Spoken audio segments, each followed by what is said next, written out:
Buenos días.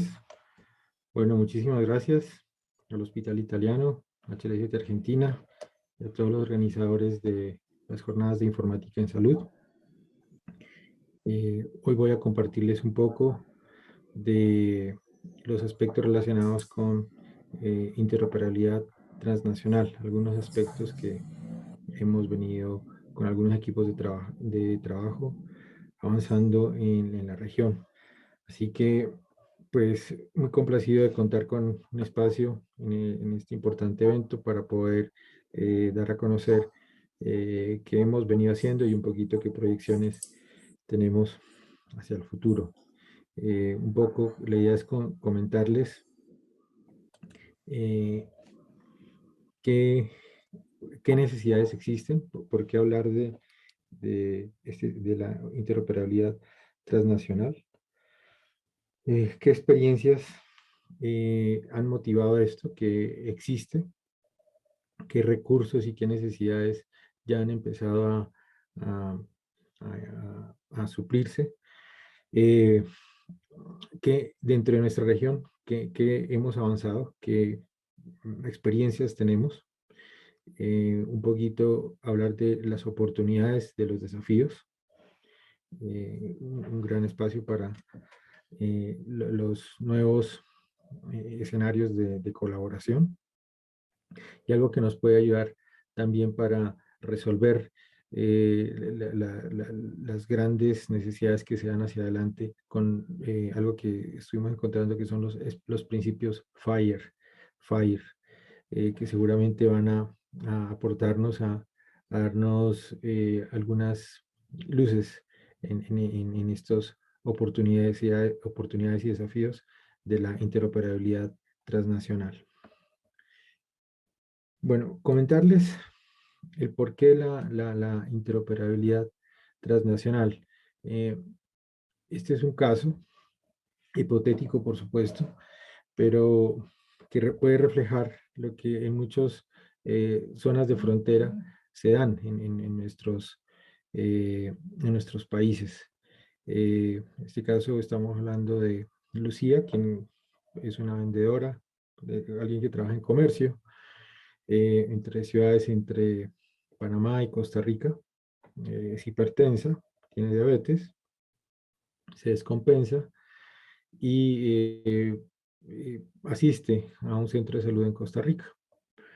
Aunque los médicos hacen una asistencia que necesita y se le recetan medicamentos convencionales, a Lucía le tomó un poquito más de tiempo recuperarse completamente. Entonces, la reflexión es si los médicos que le atendieron en el país vecino de Costa Rica hubieran contado con información de antecedentes de cómo estaba medicada Lucía, se había enterado que no reaccionaba muy bien a medicamentos ya formulados, que le formularon, y le había podido tratar con alternativas de una mejor respuesta, para ella dar una mejor respuesta. eh, un poco de continuidad asistencial en una zona de frontera. Ya estamos hablando de Panamá, Costa Rica, pero lo mismo puede ser eh, Ecuador, Colombia, o las zonas de límite entre Uruguay y Argentina, Chile, Argentina, gran parte de población que vive en un lado de la frontera y trabaja en el otro.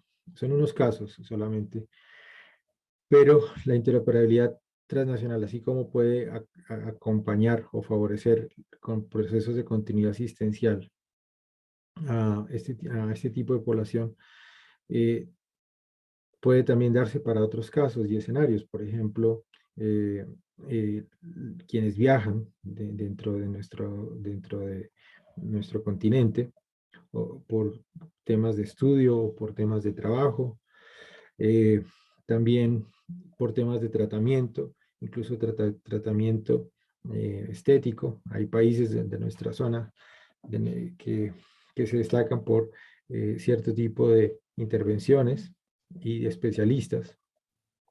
Tienen sus intervenciones en un lugar específico y se recuperan en su lugar de origen.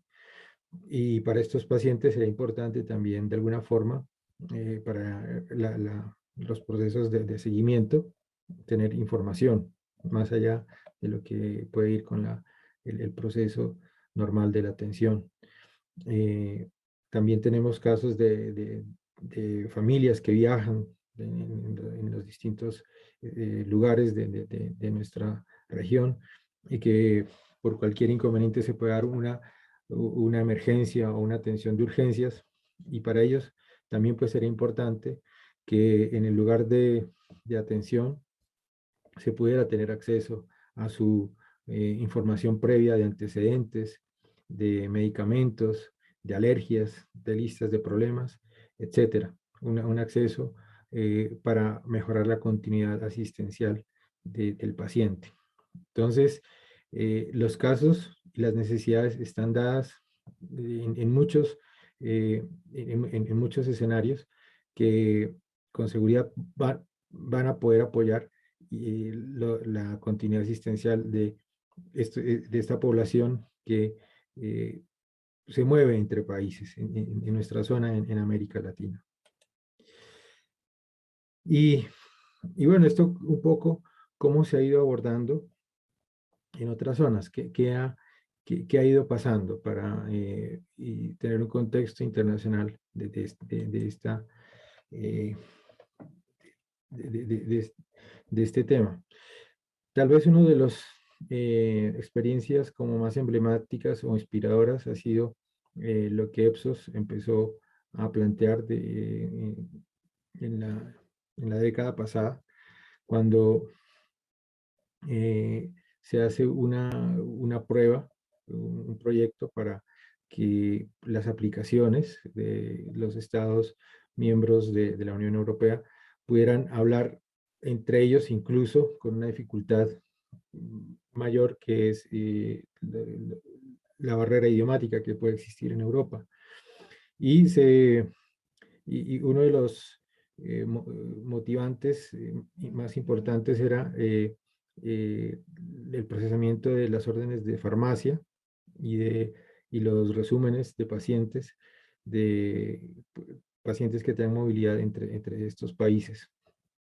Entonces, el proyecto inicia en el 2008, finaliza en el 2014. Básicamente generó unas experiencias a nivel de consensos y de documentos de intercambio a nivel de medicamentos y de resúmenes también, y también a nivel de infraestructura, o sea, avanzó y aportó esta experiencia en eso, y generó eh, unas expectativas y unos eh, puntos que fueron con el tiempo, se han ido aprovechando por eh, precisamente esta necesidad de interoperabilidad cross-border. Basados en la experiencia de EPSOS, apareció la directiva 24 del 2011 del Parlamento Europeo, en donde se empieza a hablar de los derechos de los pacientes en asistencia sanitaria transfronteriza. Y bueno, existen distintas recomendaciones que hace esta directiva, y una de ellas empieza a hablar de todo lo relacionado con un registro de historia clínica electrónica que pueda ser de alguna forma accesible o portable de alguna forma. Con base en ello, eh, el eHealth Network, que es otra iniciativa europea, empieza a trabajar en unas especificaciones, un poco basado en los temas del resumen que se ha hecho en EPSOS, y aparece una norma que es la CEN 17269, un poco enfocada a decir cuáles serían el conjunto de datos mínimos para intercambio para una atención transfronteriza. Esa norma, que es del CEN europeo, tiene dos implementaciones a nivel de estándar y da origen a lo que es el International Patient Summary, en versión ya FHIR o en versión CDA. Y tiene una especificación técnica que es el CEN 17288. Entonces, un poco para decir, esta idea de atención de pacientes transfronterizos, se hace una experiencia con EPSOS, luego la Unión Europea genera una directiva que ya se ha ido consolidando con lo que es actualmente que conocemos como el resumen de paciente, que es el IPS, el International Patient Summary.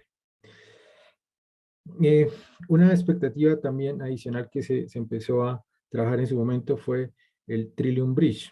El Trillium Bridge un poco se quería integrar a este proyecto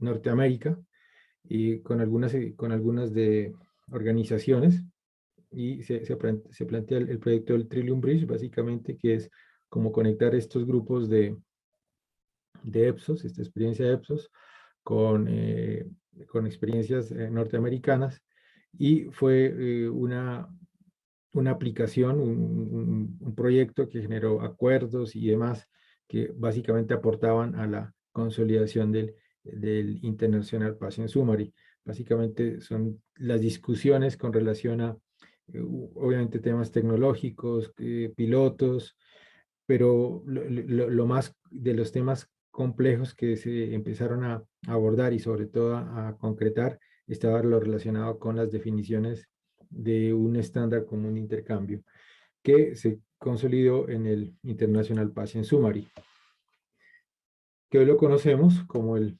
IPS, que ya está cada vez siendo más adoptado o conocido en los países de la región, que vemos, por ejemplo, Argentina está basando el modelo de la historia clínica nacional en este estándar, y hay distintas experiencias que lo están viendo también para alinearse a estas definiciones.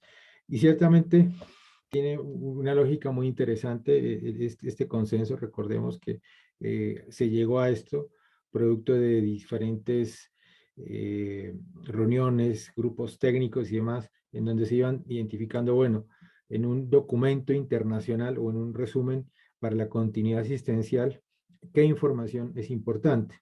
Y volviendo al caso que mirábamos al principio, ¿cierto? Alguien de quien no se conoce nada y que llegue a la zona de urgencias o de emergencias de un hospital. Entonces, si vemos este estándar, en la parte izquierda la información es la información como del contexto, de la parte general del documento, la persona, el subject, el autor, quien lo hizo, quien lo valida, de dónde se custodia el documento y demás. Y luego son las secciones como clínicas o asistenciales. Entonces, si vemos de la roja a la verde, las rojas son como las más críticas, o sea, lo que más ayudaría en un proceso de continuidad asistencial. Lo naranja o amarillo es como recomendado, y lo verde, pues menos crítico. Entonces, vemos que esas tres zonas rojas, esas tres secciones rojas, efectivamente aportan a la continuidad asistencial. Si viene un paciente, como el caso de Lucía en el inicio, sería importante ver, bueno, este paciente cómo está siendo medicado, qué está tomando de medicamentos. Eso orienta mucho al profesional de salud en el momento de hacer la continuidad asistencial. Otra sección, las alergias. ¿Qué alergias tiene este paciente? A qué tipo de medicamentos? ¿A qué tipo de alimentos y demás? Entonces, orienta ya mucho las acciones que va a tomar el profesional de salud para un paciente que no es de la misma red de atención o de servicio, digamos. Y bueno, la lista de problemas también, evidentemente, ¿no? Entonces, sobre todo los problemas confirmados.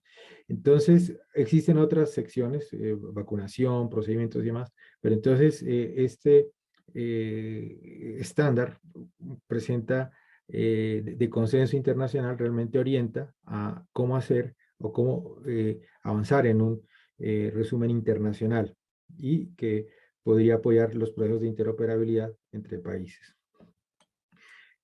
Y bueno, entonces, cómo vamos en la región, cierto?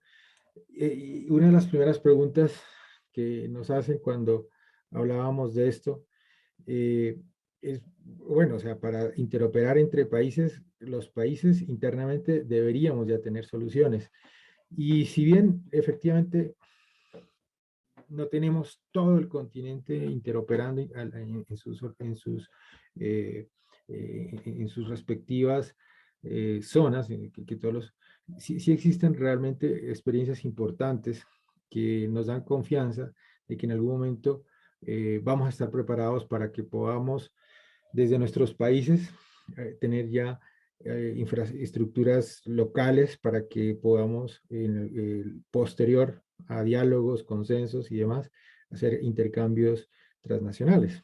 Hay distintas experiencias, estas son algunas y me disculpan, no tenemos la información de todas, pero sabemos que en México, Costa Rica, Argentina, Colombia, por regiones, Uruguay, proyecto nacional. Entonces, existen experiencias que se están dando que ya tienen eh, procesos de EHR nacionales o regionales y que en algún momento se podrían sumar a una iniciativa nacional. Entonces, existe una base. Es cierto que falta en muchos una cobertura mayor e importante, pero el continente está avanzando. Entonces, eso por un lado. Y por otro lado, también hay una organización que es Raxel. Raxel nació en el 2014 con la iniciativa de, en su momento, 5 países que estaban ya inquietos acerca de estos temas de interoperabilidad entre países. Uno, venían avanzando en sus iniciativas país y dos, decían, bueno, en algún momento podríamos empezar a conversar de cómo hacer algo de interoperabilidad transnacional. Entonces, estos países apoyados por una iniciativa de bienes públicos del Banco Interamericano de Desarrollo generan la red Raxel y sus equipos técnicos de los gobiernos, de los ministerios de salud, de los ministerios de tecnología, empiezan a avanzar en procesos de compartir qué han ido haciendo, qué tipo de dificultades se han tenido, tanto en lo tecnológico como en lo normativo, como en los distintos procesos que requieren estos proyectos de interoperabilidad. Y se genera una primera comunidad de esta red de gobiernos para generar unos documentos técnicos y unos intercambios que permitieron hacer unas reflexiones específicas en cuanto a 4 áreas temáticas que se consideran esenciales para la interoperabilidad. Entonces, una área que es los estándares, efectivamente. Otra área, las arquitecturas, las terminologías y los temas normativos y legales. Entonces, hay unos documentos que hoy están accesibles, que son parte de esta primera fase del bien público, están disponibles en este sitio, en el sitio web de Raxel. Y además de eso, pues se hicieron también muchos intercambios de experiencias que se iban dando en la región. Por ejemplo, se participó como observadores en lo que Uruguay venía avanzando en su proyecto de historia clínica nacional, cómo había sido todo el proceso de adopción de estándares y de adopción, de marco de adopción del proyecto de historia clínica nacional. Ahí se generaron una serie de cursos a nivel de los equipos de gobierno, en los principales estándares, a nivel de HL7, de los estándares semánticos, y bueno, también se hizo algo con el apoyo de CETIC-BR, una, una medición TIC, una capacitación en la metodología de medición TIC con el equipo de CETIC Brasil, y pues se generó un espacio importante para ese diálogo. Finalmente, en San José se firmó el Acuerdo de San José, donde los representativos de los países acuerdan básicamente la voluntad y la determinación de continuar apoyando con esfuerzos por los temas de interoperabilidad transnacional. Durante este último año, y bueno, mis colegas del banco, creo que en otro track que también se participa aquí dentro de las jornadas, van a profundizar más acerca de esto, pero solamente comentarles que Raxel viene también ahora acompañando todo el desarrollo del LACPAS. El LACPAS está tratando ahora de acompañar ya un proceso no solamente documental y normativo, sino que un proceso más de experiencia para tener los procesos de adopción del pasaporte, del documento digital de vacunación que la OMS ha venido generando en las especificaciones durante este año. Entonces, LACPAS es como la iniciativa que se tiene con los gobiernos, en este momento son 8 gobiernos de la región, que vienen normalizando sus especificaciones de los certificados de vacunación para que sean compatibles con las especificaciones de OMS. Entonces, recordemos que los certificados de vacunación, pues cada país ha venido generando una definición. La OMS viene dando unos lineamientos, la Unión Europea se está homologando paso a paso, hizo una primera experiencia que se denominó el Green Pass. Entonces lo que tenemos es un grupo de técnicos y de los equipos de salud, de los ministerios y del Ministerio TIC, básicamente alineándonos, uno, a la especificación del modelo de datos, y dos, a la especificación del modelo de intercambio, porque esto requiere todo un tema relacionado con las cadenas de confianza y con las firmas digitales entre países. Entonces ahí ha sido muy interesante este trabajo que también se viene adelantando, además de Raxel, la red GEALC, que ha venido haciendo un trabajo importante para lo de firma electrónica, reconocida entre los países, el CENS, que es el gestor del proyecto, y apoyo de HL7 Internacional, el sponsor, pues, que es el Banco Interamericano, y la OPS participa como observadora de este proyecto. Entonces, se ha venido desarrollando un trabajo durante este año, y un poco más de entrenamiento y capacitación, y en los siguientes meses se busca ya hacer unos procesos de testing y de prueba, y básicamente lo que se busca es que tengamos la validación de nuestros certificados de vacunación nacionales con los estándares internacionales, lo cual queremos llegar a eso a través de procesos de prácticos, ¿no? Pero como les comentaba, en la sesión de mis colegas del BID, se dará un poquito más de información al respecto. Por mi parte, voy a comentarles un poco más lo relacionado con algunos desafíos y oportunidades de la interoperabilidad transnacional. Un poco viendo qué hay hacia adelante y qué dificultades, pero también qué oportunidades nos genera este tipo de estos nuevos escenarios. Entonces, evidentemente, existen los desafíos tecnológicos. O sea, tenemos que revisar los temas de arquitectura, existen diferentes plataformas, diferentes niveles de avance, la vinculación de los distintos tipos de dispositivos y demás, pero ahí todas las especificaciones de interoperabilidad pues van a ser claves para que podamos avanzar. Los temas éticos siempre van a ser un punto fundamental para cuando se habla de interoperabilidad, porque estábamos de acuerdo que se pueden compartir o se puede acceder a datos, pero siempre está la consideración ética y el uso de los datos para que se pueda evitar vulnerar derechos de los pacientes. Entonces, están los temas regulatorios y normativos, es decir, hoy tenemos desafíos a nivel de los países, es decir, cómo accedemos a esos datos, incluso para los proyectos nacionales. Ahora estamos planteando proyectos internacionales. Entonces, qué convenios marco, qué convenios entre gobiernos se pueden llegar a desarrollar, así como vimos que la Unión Europea tiene una normativa, tiene una directiva, nosotros sobre qué tipo de acuerdo vamos a poder desarrollar ese tipo de iniciativas, qué van a parar, qué contexto va a habilitar esto.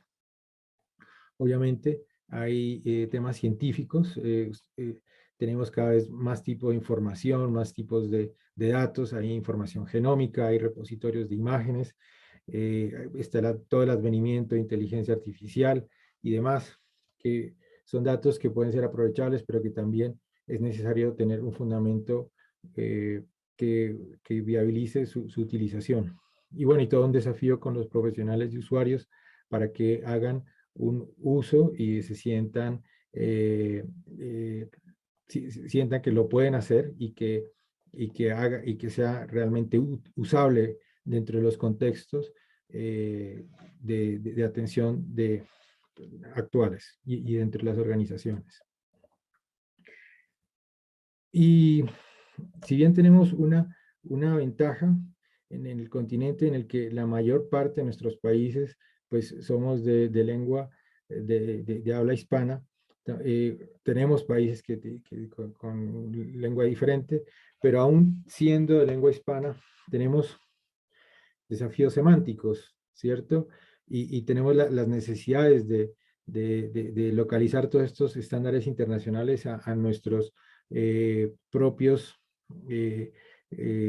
casos clínicos y contenidos que tenemos en la región y que afectan mucho los casos, por ejemplo, de salud pública, y que no están totalmente definidos en los subsets internacionales y que vamos a tener que trabajar en los catálogos, los clasificadores, en las terminologías y llegar a esos acuerdos semánticos que, eh, por citar algunos casos, no más, por ejemplo, estos son tres tipos de desafíos semánticos que podríamos mencionar, ¿no? Por ejemplo, datos demográficos, un dato es el sexo, y los países, esta misma variable o este mismo campo lo pueden estar hoy estandarizando de diferente forma, ¿no? Entonces, un país puede decir que 0, 1 y 2, desconocido masculino femenino.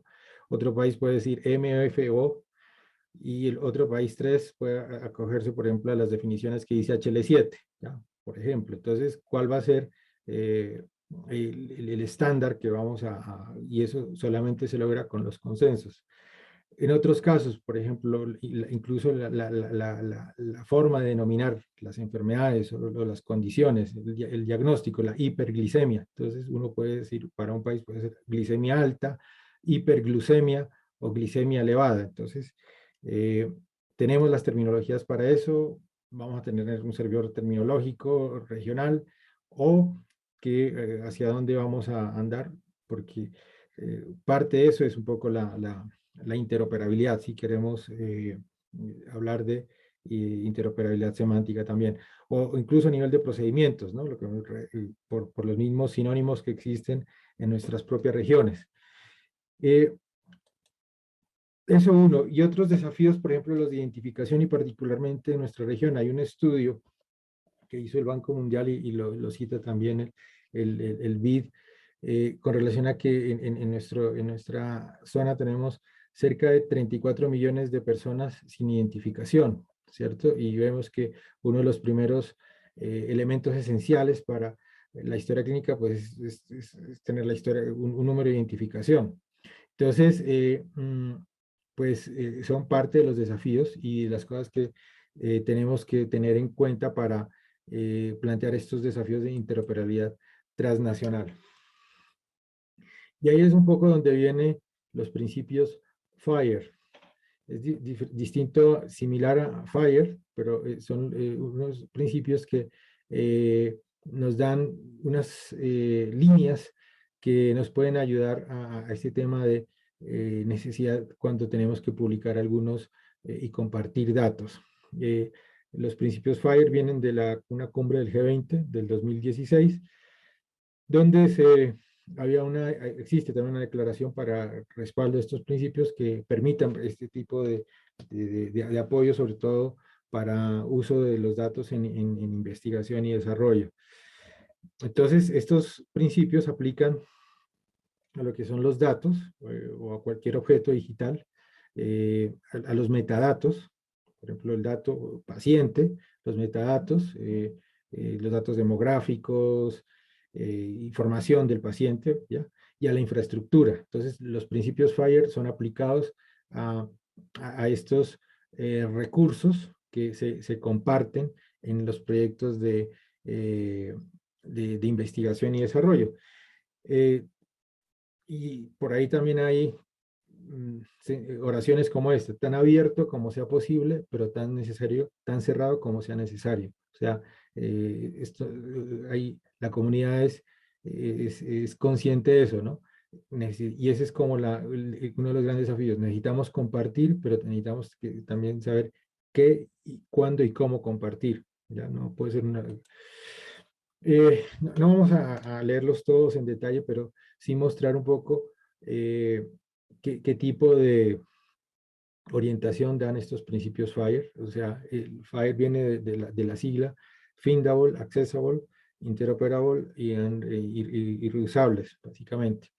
Entonces, Findable hace referencia a que sea encontrable, que se pueda eh, en, encontrar fácilmente tanto para el humano como para la máquina, que puedan identificarse, que se puedan describir con metadatos, que exista una forma organizada, que se puedan registrar o indexar los datos y los metadatos en recursos de búsqueda, y que en los metadatos se va a especificar el identificador de los datos que se describen.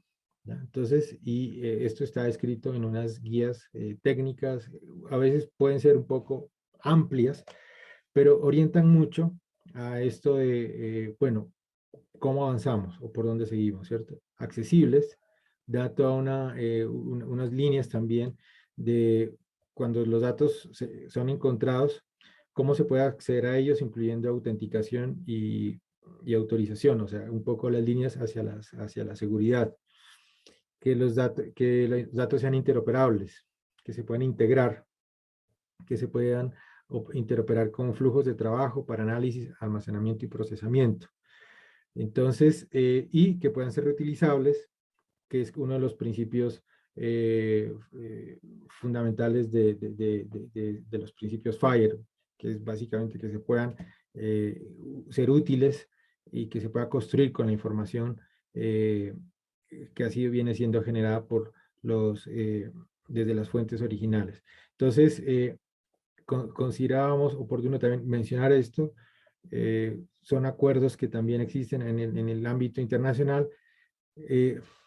No se especifican en casos de uso específico, pero sí dan unas grandes líneas que con seguridad van a podernos apoyar en las decisiones que se den para los casos de interoperabilidad transnacional.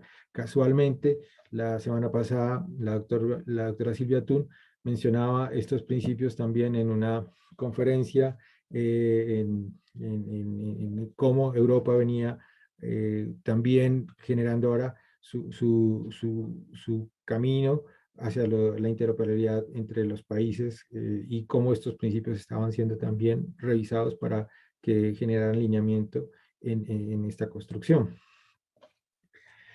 Finalmente, pues algunas reflexiones y compartir las oportunidades que tenemos en la región para plantearnos este tipo de desafíos, ¿no? Entonces, bueno, algo interesante que estamos en un estadio inicial de nuestro proceso de desarrollo y transformación digital en salud.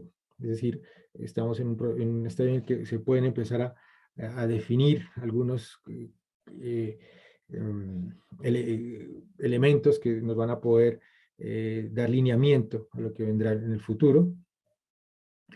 Como comentábamos, ya existe una base importante de soluciones aplicadas a realidades localizadas, es decir, antes mirábamos solamente lo que había en otros continentes. Creemos que ya en nuestra región se dan experiencias interesantes y que podemos ir identificando cómo han sido esos procesos de construcción y qué beneficios y un poco qué dificultades también han ido teniendo.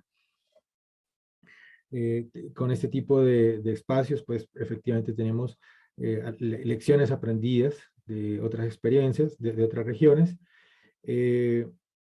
Existen organismos que nos pueden acompañar.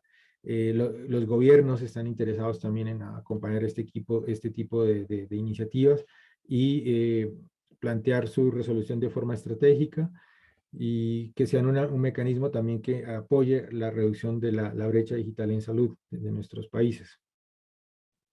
Como comentábamos, el hecho de que tengamos una la lengua de español como base en la mayor parte de los países, pues nos va a ayudar en algunos de los consensos. Evidentemente también tenemos otros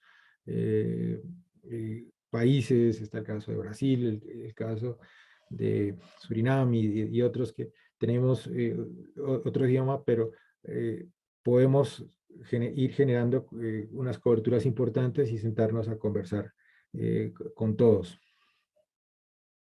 Y bueno, creemos que también los resultados que han ido dando y las necesidades que mostró este transcurso de la pandemia, pues nos dan a pensar de que definitivamente tenemos que trabajar en este tipo de soluciones globales, regionales, de continente, para estar preparados para eventos siguientes que se puedan dar, o en general para poder aportar a la salud pública y al desarrollo de la atención en salud en nuestra región. Bueno, por mi parte, nuevamente agradecerles el espacio, también desearles un feliz fin de jornada y a todos, pues, felicitarlos por su espacio y por estar aquí en este sitio con el cual creo que es de mucha contribución al conocimiento y a la divulgación de lo que las experiencias de informática en salud en la región se está desarrollando. Muchas gracias.